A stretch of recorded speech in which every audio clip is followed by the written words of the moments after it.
Bienvenue sur la chaîne Azuratech. Abonnez-vous et actionnez la cloche pour ne pas manquer les prochaines vidéos.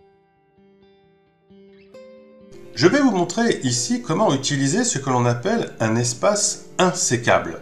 Ça veut dire un espace qui n'est pas cassé. Ici, nous avons une phrase. Voici le métier de technicien thermicien qui est un spécialiste de la production et la transformation d'énergie thermique. On voit bien que l'article n'est pas accroché avec le mot qui l'accompagne. Nous avons un espace simple. Je vais vous montrer ici en cochant le petit bouton du ruban accueil qui permet de voir les caractères masqués, qu'en réalité l'espace à chaque fois est marqué par un point central. Si je reclique dessus, bien évidemment les caractères masqués disparaissent. Je vais copier cette phrase un peu plus bas et je vais sélectionner justement l'espace qui est présent entre là et le mot transformation. Donc je fais simplement un petit balayé ici du point et je vais effectuer le raccourci clavier majuscule CTRL espace. À ce moment-là, ce point est transformé par un petit rond qui est en exposant. C'est la marque de l'espace insécable. Si je reviens à un affichage normal sans les caractères masqués, on voit bien ma phrase a été continuée automatiquement par Word et il a effectué un retour à la ligne après le mot « et » parce qu'il ne va pas séparer l'article là avec le mot « transformation ». Cela donne donc un texte beaucoup plus cohérent, plus professionnel, car on ne coupe pas les mots de leurs articles.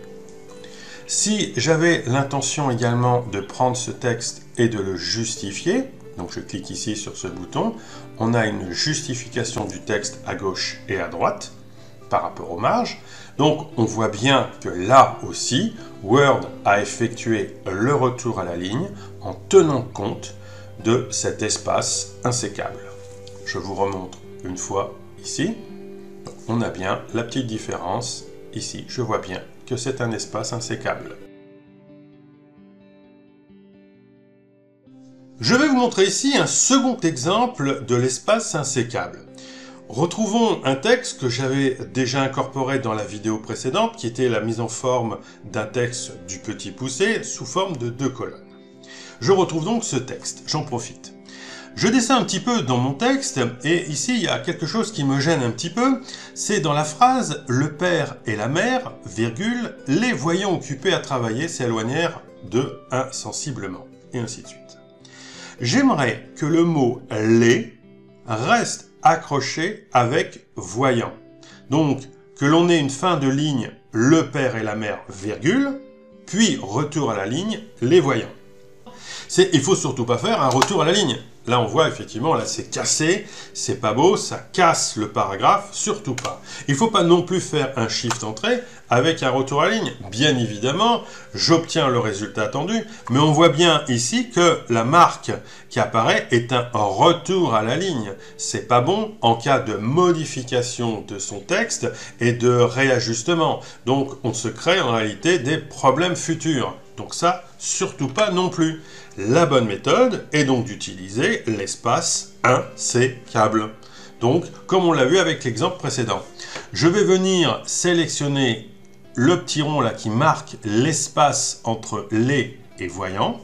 Et je vais donc, puisqu'il est sélectionné, faire le raccourci clavier, Shift, CTRL, espace. Automatiquement, il a transformé ce petit rond de l'espace en un rond un petit peu plus haut qui marque l'espace insécable. Et on voit bien que le mot « les » reste accroché avec « voyant » sur la nouvelle ligne.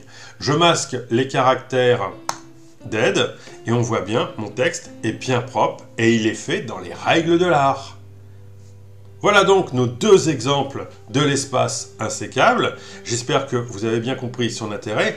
En tout cas, il faut le faire sur des textes qui sont plutôt long, bien évidemment, des paragraphes un peu fournis, et il intervient uniquement quand on ne veut pas séparer 2 mots, et en particulier dans la règle du français, entre l'article et le mot qui l'accompagne.